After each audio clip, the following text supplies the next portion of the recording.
വചനമേ നിത്യജീവന്റെ ആധാരമേ, രക്ഷയേകിടും സത്യമാർഗമേ, എന്റെ ആത്മാവിനാശ്വാസമേ. വചനം വചനം വചനം. ന്യായാധിപന്മാരുടെ പുസ്തകം 12-ാം അധ്യായം. എഫ്രായിംകാർ ഒരുമിച്ച് കൂടി സഫോനിലേക്ക് കടന്ന് ജെഫ്തായോട് ചോദിച്ചു, അമ്മോന്യരുമായി യുദ്ധത്തിനായി നീ കടന്നുപോയപ്പോൾ നിന്നോടൊപ്പം വരാൻ എന്തുകൊണ്ട് ഞങ്ങളെ വിളിച്ചില്ല? നിന്റെ വീട് ഞങ്ങൾ നിന്റെ മീതെ അഗ്നിയിലെരിയിക്കും. അപ്പോൾ ജെഫ്ത അവരോട് പറഞ്ഞു, ഞാനും എൻ്റെ ജനവും അമ്മോന്യരുമായി വലിയ വഴക്കിലായിരുന്നു. ഞാൻ നിങ്ങളെ വിളിച്ചപ്പോൾ അവരുടെ കൈകളിൽ നിന്ന് നിങ്ങൾ എന്നെ രക്ഷിച്ചില്ല. നിങ്ങൾ എന്നെ രക്ഷിക്കുകയില്ലെന്ന് കണ്ടപ്പോൾ ഞാൻ എൻ്റെ ജീവൻ ഉള്ളം കൈയിലെടുത്ത് അമ്മോന്യർക്കെതിരെ നീങ്ങി. കർത്താവ് അവരെ എൻ്റെ കയ്യിൽ ഏൽപ്പിച്ചു. എന്തിനാണ് ഈ ദിവസം നിങ്ങൾ എന്നോട് യുദ്ധം ചെയ്യാൻ വരുന്നത്? അപ്പോൾ ജെഫ്ത ഗിലെയാദിലെ പുരുഷന്മാരെയെല്ലാം ഒരുമിച്ച് കൂട്ടി എഫ്രായിംകാരോട് യുദ്ധം ചെയ്തു. ഗിലെയാദിലെ ആളുകൾ എഫ്രായിംകാരെ പ്രഹരിച്ചു. കാരണം ഗിലെയാദുകാരെ, എഫ്രായിമിന്റെ മധ്യേയും മനാസയുടെ മധ്യേയും നിങ്ങൾ എഫ്രായിമിന്റെ അഭയാർത്ഥികളാണ് എന്ന് അക്കൂട്ടർ പറഞ്ഞിരുന്നു. എഫ്രായിമിലേക്കുള്ള ജോർദാന്റെ കടവുകൾ ഗിലെയാദ് പിടിച്ചെടുത്തു. എഫ്രായിം അഭയാർത്ഥികൾ ഞാൻ കടന്നു പോകട്ടെ എന്ന് പറയുമ്പോൾ ഗിലെയാദിലെ ആളുകൾ അവനോട് ചോദിക്കുമായിരുന്നു, നീ എഫ്രായിംകാരനാണോ? അപ്പോൾ അവൻ പറയും, അല്ല. തുടർന്ന് ഷിബോലത്ത് എന്ന് പറയുക എന്ന് അവർ അവനോട് ആവശ്യപ്പെടുമ്പോൾ അവൻ പറയും, സിബോലത്ത്. എന്തെന്നാൽ അങ്ങനെ പറയാൻ അവന് സാധിക്കുമായിരുന്നില്ല. അപ്പോൾ അവർ അവനെ പിടിച്ച് ജോർദാന്റെ കടവുകളിൽ വെച്ച് വധിക്കുമായിരുന്നു. അങ്ങനെ എഫ്രായിമിൽ നിന്നുള്ള 40,000 പേർ അക്കാലത്ത് നിബന്ധിച്ചു. ജെഫ്ത 6 വർഷം ഇസ്രായേലിനെ ന്യായം വിധിച്ചു. ഗിലെയാദുകാരനായ ജെഫ്ത മരിച്ചു. അവൻ ഗിലെയാദിൽ തന്റെ പട്ടണത്തിൽ അടക്കപ്പെട്ടു. ബെത്ലഹേമിൽ നിന്നുള്ള ഇബ്സാൻ അവനു ശേഷം ഇസ്രായേലിനെ ന്യായം വിധിച്ചു. അവന് 30 പുത്രന്മാരുണ്ടായിരുന്നു. 30 പുത്രിമാരെ അവൻ പുറത്തേക്ക് അയച്ചു. തന്റെ പുത്രന്മാർക്കു വേണ്ടി പുറത്തുനിന്ന് 30 പുത്രിമാരെ അവൻ കൊണ്ടുവന്നു.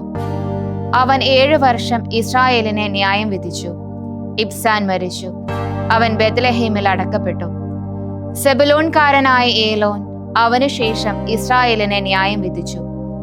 അവൻ 10 വർഷം ഇസ്രായേലിനെ ന്യായം വിധിച്ചു. സെബുലൂൺകാരനായ ഏലോൻ മരിച്ചു. സെബുലൂൺ ദേശത്ത് അയ്യാലോനിൽ അവൻ സംസ്കരിക്കപ്പെട്ടു. അവനുശേഷം പിറാത്തോൻകാരൻ ഹില്ലേലിന്റെ മകൻ അബ്ദോൻ ഇസ്രായേലിനെ ന്യായം വിധിച്ചു. അവന് 40 പുത്രന്മാരും 30 പൗത്രന്മാരും ഉണ്ടായിരുന്നു. അവർ 70 കഴുതപ്പുറത്ത് യാത്ര ചെയ്തിരുന്നു. അവൻ ഇസ്രായേലിനെ 8 വർഷം ന്യായം വിധിച്ചു. പിറാത്തോൻകാരൻ ഹില്ലേലിന്റെ പുത്രൻ അബ്ദോൻ മരിച്ചു. എഫ്രായിം ദേശത്തെ പിറാത്തോനിൽ അമലേക്കുകളുടെ മലയിൽ അവൻ സംസ്കരിക്കപ്പെട്ടു. ന്യായാധിപന്മാരുടെ പുസ്തകം 13-ാം അധ്യായം.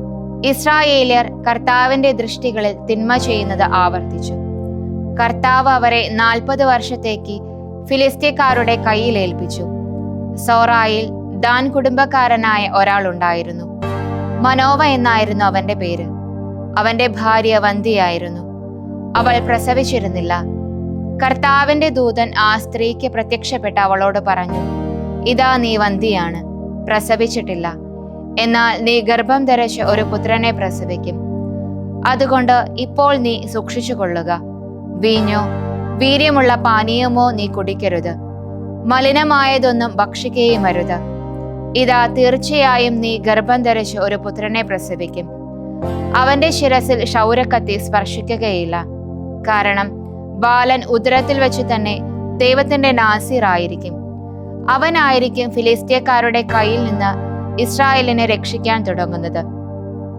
ആ സ്ത്രീ ചെന്ന് ഭർത്താവിനോട് ഇപ്രകാരം പറഞ്ഞു, ഒരു ദൈവപുരുഷൻ എന്റെ അടുത്തു വന്നു. അവന്റെ രൂപം ദൈവദൂതന്റെ രൂപം പോലെ ഏറെ ഭയാനകമായിരുന്നു. എവിടെ നിന്ന് വരുന്നുവെന്ന് അവനോട് ഞാൻ ചോദിച്ചില്ല. അവന്റെ പേര് എന്നോട് അവൻ അറിയിച്ചതുമില്ല. അവൻ എന്നോട് പറഞ്ഞു, ഇതാ നീ ഗർഭം ധരിച്ചൊരു പുത്രനെ പ്രസവിക്കും. വീഞ്ഞോ വീര്യമുള്ള പാനീയമോ നീ കുടിക്കരുത്. മലിനമായതൊന്നും നീ ഭക്ഷിക്കുകയും അരുത്. കാരണം ഉദരം മുതൽ മരണം വരെ ആ ബാലൻ ദൈവത്തിന്റെ നാസിറായിരിക്കും. മനോവ കർത്താവിനോട് യാചിച്ചു പറഞ്ഞു, എന്റെ നാഥ, അങ്ങ് അയച്ച ദൈവപുരുഷൻ ഞങ്ങളുടെ അടുക്കൽ വീണ്ടും വന്ന് ജനിക്കാനിരിക്കുന്ന ശിശുവിന് വേണ്ടി ഞങ്ങൾ എന്താണ് ചെയ്യേണ്ടതെന്ന് ഞങ്ങളെ പഠിപ്പിക്കട്ടെ. ദൈവം മനോവയുടെ സ്വരം കേട്ടു. ദൈവദൂതൻ വീണ്ടും സ്ത്രീയുടെ അടുത്ത് വന്നു. അപ്പോൾ അവൾ വയലിൽ ഇരിക്കുകയായിരുന്നു. അവളുടെ ഭർത്താവായ മനോവ അവളോട് കൂടെ ഉണ്ടായിരുന്നില്ല. ആ സ്ത്രീ തിടുക്കത്തിൽ ഓടിച്ചെന്ന് ഭർത്താവിനെ അറിയിച്ചു. അവൾ അവനോട് പറഞ്ഞു, ഇതാ എന്റെ അടുത്ത് ആ ദിവസം വന്ന ആൾ എനിക്ക് പ്രത്യക്ഷപ്പെട്ടിരിക്കുന്നു. മനോവ എഴുന്നേറ്റ് ഭാര്യയുടെ പിന്നാലെ പോയി. അവൻ അയാളുടെ അടുത്ത് ചെന്ന് ചോദിച്ചു, ഈ സ്ത്രീയോട് സംസാരിച്ചയാൾ അങ്ങു തന്നെയോ? അവൻ പറഞ്ഞു, ഞാൻ തന്നെ. അപ്പോൾ മനോവ ചോദിച്ചു, അങ്ങയുടെ വാക്കുകൾ ഇപ്പോൾ സംഭവിക്കാനിരിക്കുകയാണ്. എന്തായിരിക്കും ആ ബാലന്റെ ജീവിതശൈലിയും അവന്റെ പ്രവൃത്തിയും? കർത്താവിന്റെ ദൂതൻ മനോവയോട് പറഞ്ഞു, ഞാൻ സ്ത്രീയോട് പറഞ്ഞതെല്ലാറ്റിനെയും കുറിച്ച് അവൾ ജാഗ്രത പുലർത്തട്ടെ. ദ്രാക്ഷാവള്ളിയിൽ നിന്ന് വരുന്നതൊന്നും അവൾ ഭക്ഷിക്കരുത്. വീഞ്ഞോ വീര്യമുള്ള പാനീയമോ അവൾ കുടിക്കരുത്. അശുദ്ധമായതൊന്നും തിന്നുകയും അരുത്. ഞാൻ അവളോട് കൽപ്പിച്ചതൊക്കെയും അവൾ പാലിക്കണം. മനോവ കർത്താവിന്റെ ദൂതനോട് പറഞ്ഞു, അങ്ങയുടെ മുൻപാകെ ഒരു ആട്ടിൻകുട്ടിയെ ഞങ്ങൾ പാകം ചെയ്യുന്നതുവരെ അങ്ങയെ ഞങ്ങൾ പിടിച്ചു നിർത്തട്ടെ. കർത്താവിന്റെ ദൂതൻ പറഞ്ഞു, നീ എന്നെ പിടിച്ചു നിർത്തിയാലും നിന്റെ ഭക്ഷണം ഞാൻ കഴിക്കുകയില്ല. എന്നാൽ ഹോമയാഗമാണ് നീ ചെയ്യുന്നതെങ്കിൽ കർത്താവിനാണ് അത് അർപ്പിക്കേണ്ടത്. കർത്താവിന്റെ ദൂതനാണ് അവനെന്ന് മനോവ അറിഞ്ഞിരുന്നില്ല. മനോവ കർത്താവിന്റെ ദൂതനോട് ചോദിച്ചു, അങ്ങയുടെ വചനങ്ങൾ സംഭവിക്കുമ്പോൾ ഞങ്ങൾ അങ്ങയെ ബഹുമാനിക്കേണ്ടതിന് അങ്ങയുടെ പേരെന്താണ്? കർത്താവിന്റെ ദൂതൻ അവനോട് ചോദിച്ചു, നീ എന്റെ പേര് ചോദിക്കുന്നത് എന്തിന്? അത് അഗ്രാഹ്യമാണ്. അപ്പോൾ മനോവ ആട്ടിൻകുട്ടിയെയും ധാന്യയാഗ വസ്തുവും കൊണ്ടുവന്ന് പാറപ്പുറത്ത് വെച്ച് ഹോമയാഗം അർപ്പിച്ചു. മനോവയും ഭാര്യയും കാണുകെ അവിടുന്ന് അത്ഭുതം പ്രവർത്തിച്ചു. ബലിപീഠത്തിൽ നിന്ന് അഗ്നിജ്വാല ആകാശത്തിലേക്ക് ഉയർന്നപ്പോൾ കർത്താവിന്റെ ദൂതൻ ബലിപീഠത്തിലെ അഗ്നിജ്വാലയോടൊപ്പം ഉയർന്നു പോയി. മനോവയും ഭാര്യയും അത് കണ്ടപ്പോൾ മുഖം പറ്റി നിലത്തു വീണു. കർത്താവിന്റെ ദൂതൻ മനോവയ്ക്കും ഭാര്യയ്ക്കും പിന്നീട് ഒരിക്കലും പ്രത്യക്ഷപ്പെട്ടില്ല. അപ്പോൾ അവിടുന്ന് കർത്താവിന്റെ ദൂതനായിരുന്നെന്ന് മനോവ തിരിച്ചറിഞ്ഞു. മനോവ ഭാര്യയോട് പറഞ്ഞു, ദൈവത്തെ കണ്ടതുകൊണ്ട് നമ്മൾ തീർച്ചയായും മരിക്കും. അവന്റെ ഭാര്യ അവനോട് പറഞ്ഞു, കർത്താവ് നമ്മെ കൊല്ലണമെന്ന് ആഗ്രഹിച്ചിരുന്നെങ്കിൽ അവിടുന്ന് നമ്മുടെ കയ്യിൽ നിന്ന് ഹോമയാഗവും ധാന്യയാഗവും സ്വീകരിക്കുകയോ ഇതെല്ലാം നമ്മെ കാണിച്ചു തരികയോ ഇതുപോലൊരു സമയത്ത് ഇങ്ങനെയൊന്ന് നമ്മെ കേൾപ്പിക്കുകയോ ചെയ്യുമായിരുന്നില്ല. ആ സ്ത്രീ ഒരു പുത്രനെ പ്രസവിച്ചു. സാംസൺ എന്ന് അവൾ അവനെ പേര് വിളിച്ചു. കുട്ടി വളർന്നു. കർത്താവ് അവനെ അനുഗ്രഹിച്ചു. സോറായ്ക്കും എഷ്താബോലിന് മധ്യയുള്ള മഹനേദാനിൽ വെച്ച് കർത്താവിന്റെ ചൈതന്യം അവനെ പ്രചോദിപ്പിക്കാൻ ആരംഭിച്ചു. സുഭാഷിതങ്ങൾ 16-ാം അധ്യായം. മനോസങ്കല്പങ്ങൾ മനുഷ്യോചിതമാണ്, എന്നാൽ കർത്താവിൽ നിന്നാണ് നാവിനുള്ള പ്രത്യുത്തരം. ഒരുവന് സ്വന്തം ദൃഷ്ടികളിൽ തന്റെ വഴികളെല്ലാം സംശുദ്ധമാണ്, എന്നാൽ കർത്താവാണ് അന്ധകരണങ്ങൾ പരിശോധിക്കുന്നത്. നിന്റെ പ്രയത്നങ്ങൾ കർത്താവിന് ഭരമേൽപ്പിക്കുക, അപ്പോൾ നിന്റെ പദ്ധതികൾ സംസ്ഥാപിതമാകും. കർത്താവ് തന്റെ നിയോഗത്തിനു വേണ്ടി എല്ലാം പ്രവർത്തിക്കുന്നു. ദുഷ്ടനാകട്ടെ തിന്മയുടെ ദിനത്തിനു വേണ്ടിയും. ബുദ്ധിയുടെ ഔദിത്യമുള്ള ഓരോരുത്തരും കർത്താവിന് മ്ലേച്ഛതയാണ്. അവൻ ശിക്ഷാമുക്തനാകുകയില്ല എന്നത് തീർത്തും ഉറപ്പാണ്. കൃപയും സത്യവും കൊണ്ടാണ് കുറ്റം പരിഹരിക്കപ്പെടുന്നത്. കർത്തൃഭയത്തിലൂടെയാണ് തിന്മയിൽ നിന്ന് അകന്നു മാറുന്നത്. ഒരുവന്റെ വഴികൾ കർത്താവിന് പ്രീതികരങ്ങളായിരിക്കുമ്പോൾ അവന്റെ ശത്രുക്കൾ പോലും അവനുമായി രമ്യതയിലായിരിക്കും. നീതിയിലൂടെയുള്ള അല്പമാണ് ന്യായരാഹിത്യത്തിലൂടെയുള്ള ആദായ സമൃദ്ധിയേക്കാൾ മെച്ചം. മനുഷ്യബുദ്ധി സ്വന്തം സരണി ആസൂത്രണം ചെയ്യുന്നു, കർത്താവത്രേ അവന്റെ കാലടി ഉറപ്പിക്കുന്നത്. രാജാവിന്റെ അധരങ്ങളിൽ അരുളപ്പാടുണ്ട്, ന്യായവിധിയിൽ അവന്റെ അധരം അവിശ്വസ്തമാകുകയില്ല. കൃത്യതയുള്ള അളവും ത്രാസും കർത്താവിൻ്റെതാണ്. സഞ്ചിയുടെ തൂക്കക്കട്ടികളെല്ലാം അവിടുത്തെ നിർമ്മിതിയാണ്.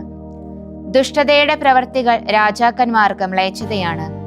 എന്തെന്നാൽ നീതിയാലാണ് സിംഹാസനം സംസ്ഥാപിതമാകുന്നത്. നീതിയുടെ അധരങ്ങളാണ് രാജാക്കന്മാർക്ക് സംപ്രീതി. ധർമ്മിഷ്ഠരുടെ സംസാരം അവൻ ഇഷ്ടപ്പെടുന്നു. രാജക്രോധം മരണദൂതന്മാരാണ്. ജ്ഞാനിയായ ആൾക്ക് അത് പരിഹരിക്കാനാകും. രാജാവിന്റെ മുഖശോഭയിലാണ് ജീവൻ. അവന്റെ പ്രീതി വസന്തമഴയുടെ മേഘം പോലെയാണ്. ജ്ഞാനം നേടുന്നത് സ്വർണത്തേക്കാൾ എത്രയോ ശ്രേഷ്ഠം. ഉൾക്കാഴ്ച നേടുന്നത് വെള്ളിയേക്കാൾ അഭികാമ്യവും. തിന്മയിൽ നിന്ന് ഒഴിഞ്ഞുമാറലാണ് ധർമ്മിഷ്ഠരുടെ രാജവീതി. സ്വന്തം വഴി കാത്തു സൂക്ഷിക്കുന്നവൻ സ്വജീവൻ പരിരക്ഷിക്കുന്നു. അഹങ്കാരം നാശത്തിന്റെ മുന്നോടിയാണ്. അധപതനത്തിന്റെ മുന്നോടി അരൂപിയുടെ ഔദിത്യവും.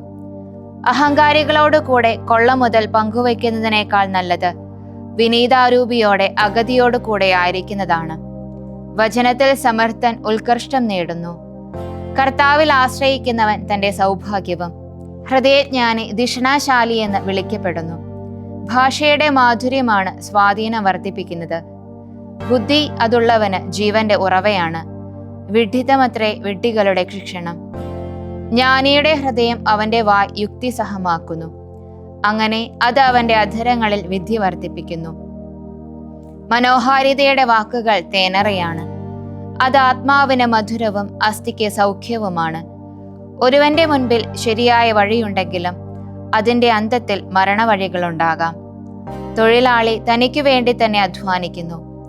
അവന്റെ വിശപ്പുള്ള വായ് അവന്റെ മേൽ സമ്മർദ്ദം ചെലുത്തുകയാണല്ലോ. കൊള്ളരുതാത്തവൻ തിന്മ പര്യവേഷണം ചെയ്യുന്നു. അവന്റെ അധരങ്ങൾക്ക് മീതെ ചുട്ടുപൊള്ളുന്ന തീ പോലെയാണത്. നികൃഷ്ട വ്യക്തിത്വം കലഹമിളക്കി വിടുന്നു. ഏഷണിക്കാരൻ ആത്മമിത്രത്തെ അകറ്റുന്നു. ആക്രമണകാരി അയൽക്കാരനെ വശീകരിച്ച് നല്ലതല്ലാത്ത വഴിയെ നടത്തുന്നു. നികൃഷ്ടത ആസൂത്രണം ചെയ്യാൻ കണ്ണിറുക്കി ചുണ്ടുകടിക്കുന്നവൻ തിന്മ പൂർത്തിയാക്കുന്നു. നരച്ചുമുടി മഹിമയുടെ കിരീടമാണ്. നീതിയുടെ വഴിയിലൂടെയാണ് അത് കണ്ടെത്തപ്പെടുന്നത്. കോപവിമുഖൻ കരുത്തനേക്കാൾ ശ്രേഷ്ഠനാണ്. വികാരം നിയന്ത്രിക്കുന്നവൻ നഗരം പിടിച്ചെടുക്കുന്നവനേക്കാളും. മടിയിലേക്കാണ് കുറിയിടപ്പെടുന്നത്, എന്നാൽ അതിന്റെ തീരുമാനമെല്ലാം കർത്താവിൽ നിന്നാണ്. വിശുദ്ധ ലൂക്ക എഴുതിയ സുവിശേഷം 16-ാം അധ്യായം 19 മുതൽ 31 വരെയുള്ള തിരുവചനങ്ങൾ. ധനികനായൊരു മനുഷ്യനുണ്ടായിരുന്നു. അവൻ ചെമന്ന പട്ടും മൃദുല വസ്ത്രങ്ങളും ധരിക്കുകയും എന്നും ആർഭാടപൂർവ്വം ഭക്ഷിച്ചാഹ്ലാദിക്കുകയും ചെയ്തിരുന്നു. അവന്റെ പടിവാതിൽക്കൽ ലാസർ എന്നൊരു ദരിദ്രൻ വ്രണബാധിതനായി കിടന്നിരുന്നു. ധനവാന്റെ മേശയിൽ നിന്ന് വീണിരുന്നവ കൊണ്ട് വിശപ്പടക്കാൻ അവൻ ആഗ്രഹിച്ചു. മാത്രമല്ല, നായ്ക്കൾ വന്ന് അവന്റെ വ്രണങ്ങൾ നക്കിയിരുന്നു. ആ ദരിദ്രൻ മരിച്ചു. ദേവദൂതന്മാർ അവനെ അബ്രാഹത്തിന്റെ മടിയിലേക്ക് സംവഹിച്ചു. ആ ധനികനും മരിച്ചടക്കപ്പെട്ടു. അവൻ നരകത്തിൽ പീഡനങ്ങളിലായിരിക്കെ കണ്ണുകൾ ഉയർത്തി നോക്കി. ദൂരെ അബ്രാഹത്തെയും മടിയിൽ ലാസറിനെയും കണ്ടു. അവൻ വിളിച്ചു പറഞ്ഞു, പിതാവായ അബ്രാഹമേ, എന്നിൽ കനിയണമേ. വിരൽ തുമ്പ് വെള്ളത്തിൽ മുക്കി എന്റെ നാവു തണുപ്പിക്കാൻ ലാസറിനെ അയക്കണമേ. എന്തെന്നാൽ ഞാൻ ഈ അഗ്നിജ്വാലയിൽ കിടന്ന് യാതന അനുഭവിക്കുന്നു. അബ്രാഹാം പറഞ്ഞു, മകനെ, നീ ഓർമ്മിക്കുക, നിനക്ക് ജീവിതകാലത്ത് നല്ലതൊക്കെയും ലഭിച്ചിരുന്നു, ലാസറിനോ ദോഷമായവയും. ഇപ്പോൾ അവൻ ഇവിടെ ആശ്വസിപ്പിക്കപ്പെടുകയും നീ യാതന അനുഭവിക്കുകയും ചെയ്യുന്നു. ഇതിനു പുറമെ ഞങ്ങൾക്കും നിങ്ങൾക്കും മധ്യേ ഒരു വലിയ ഗർത്തം സ്ഥാപിക്കപ്പെട്ടിരിക്കുന്നു. അതിനാൽ ഇവിടെ നിന്ന് നിങ്ങളുടെ അടുത്തേക്ക് വരാൻ ആഗ്രഹിക്കുന്നവർക്ക് അത് സാധിക്കുകയില്ല. അപ്പോൾ അവൻ പറഞ്ഞു, പിതാവേ, അങ്ങനെയെങ്കിൽ അവനെ എൻ്റെ പിതൃഭവനത്തിലേക്ക് അയക്കണമേ എന്ന് ഞാൻ അപേക്ഷിക്കുന്നു. എന്തെന്നാൽ എനിക്ക് 5 സഹോദരന്മാരുണ്ട്. അവരും പീഡനങ്ങളുടെ ഈ സ്ഥലത്ത് വരാതിരിക്കേണ്ടതിന് അവൻ അവർക്ക് സാക്ഷ്യം നൽകട്ടെ. അബ്രാഹാം പറഞ്ഞു, അവർക്ക് മോശയും പ്രവാചകന്മാരുമുണ്ടല്ലോ, അവരെ കേൾക്കട്ടെ. അയാൾ പറഞ്ഞു, പിതാവായ അബ്രാഹാമേ, അങ്ങനെയല്ല. മരിച്ചവരിൽ ഒരുവൻ ചെന്നു പറഞ്ഞാൽ അവർ മാനസാന്തരപ്പെടും. അബ്രാഹാം അവനോട് പറഞ്ഞു, മോശയെയും പ്രവാചകന്മാരെയും കേൾക്കുന്നില്ലെങ്കിൽ മരിച്ചവരിൽ നിന്ന് ഒരുവൻ ഉയർത്താലും അവർക്ക് ബോധ്യപ്പെടുകയില്ല. ദൈവവചനമേ, നിത്യജീവന്റെ ആധാരമേ, രക്ഷയേകിടും സത്യമാർഗമേ, എന്റെ ആത്മാവിനാശ്വാസം.